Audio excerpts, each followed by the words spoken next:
அதாவது பொண்ணுங்களுக்கு வந்து ரக்கட் பாய்ஸ் தான் பிடிக்குது, இந்த தயிர் சாதத்தை பிடிக்க மாட்டுது, நல்ல பசங்களை பிடிக்க மாட்டுது அப்படி. எனக்கு ரொம்ப பிடிக்கும் ப்ரோ. Thank you thank you thank you. பொண்ணுங்களுக்கு வந்து அதாவது பார்த்தீங்கன்னா ரக்கட் பாய்ஸ் தான் பிடிக்குது, நல்ல பசங்களை பிடிக்க மாட்டுது அப்படின்னு பசங்க நிறையா ஃபீல் பண்ணுறாங்க. ஆனால் உண்மையிலே பார்த்தீங்கன்னா அது கிடையாது அப்படின்றத இந்த படத்தில் சொல்லியிருக்காங்க. பொண்ணுங்க ரக்கட் பாய்ஸை ரசிப்பாங்க, பட் வாழ்க்கை துணையாக ஏற்றுப்பாங்களான்னா ஏற்றுக்க மாட்டாங்க அப்படின்ற லைனில் தான் இந்த படம் பிடிச்சி ட்ராவல் பண்ணுது. சூப்பராக எடுத்திருக்காங்க. ஆக்சுவலாக மிஷ்கின் கேரக்டர் வந்து நான் உண்மையிலே 10 வாட்டி இல்லை 15 வாட்டி கூட சொல்லுவேன், சூப்பராக எடுத்திருக்காங்க. மிஷ்கின்காக நீங்கள் இந்த படத்தை உட்காந்து பார்க்கலாம். இந்த மாதிரி ப்ரொஃபஸர்ஸ்லாம் ஆக்சுவலாக வேணும். ஒருத்தனுக்கு வந்து ஒரு லைஃப்பை வந்து திரும்பி நான் கூட எங்கே வந்து பிரதீப்பை பழி வாங்கிடுவாரோன்னு நினச்சேன்.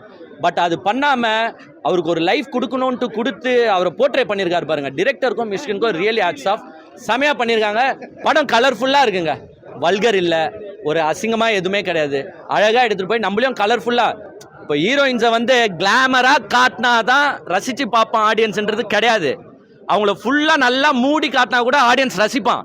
அந்த அளவுக்கு ஸ்க்ரீன் ப்ரெசன்ஸில் நீ எக்ஸிக்யூட் பண்ணா இதில் சூப்பராக எக்ஸிக்யூட் பண்ணியிருக்காங்க. ஒன்றும் கிளாமர்லாம் அவ்வளோ கிடையாது, பட் இருந்தாலும் ஹீரோயின்ஸை நம்மளால் ரசிக்க முடியுது because of the screen presence. அருமையாக பண்ணியிருக்காங்க. அதனாலே வந்து மொத்த டீமுக்கும் வந்து ஹேட்ஸ் ஆஃப் பண்ணுறேன். இப்போ வெளியில் கிளம்பும் போது நானே முடிவு பண்ணிட்டு தான் வந்திருக்கேன். இப்போ ஸ்ட்ரெயிட்டாக நான் யூஜி தான் படிச்சிருக்கேன், பிஜி பண்ணலை. இப்போ ஸ்ட்ரெயிட்டாக காலேஜ் வாழ்க்கை எனக்கு வேணும். இந்த படம் பார்த்துலேருந்து நான் காலேஜில் சேர போகிறேன் அப்படின்ற ஒரு முடிவில் வந்திருக்கேன். ஸ்ட்ரெயிட்டாக அட்மிஷன் தான். டைம் ஆயிடுச்சு. இப்போ நீங்கள் தான் என்ன ஸ்டாப் பண்ணி வச்சிருக்கீங்க. I am going to the college.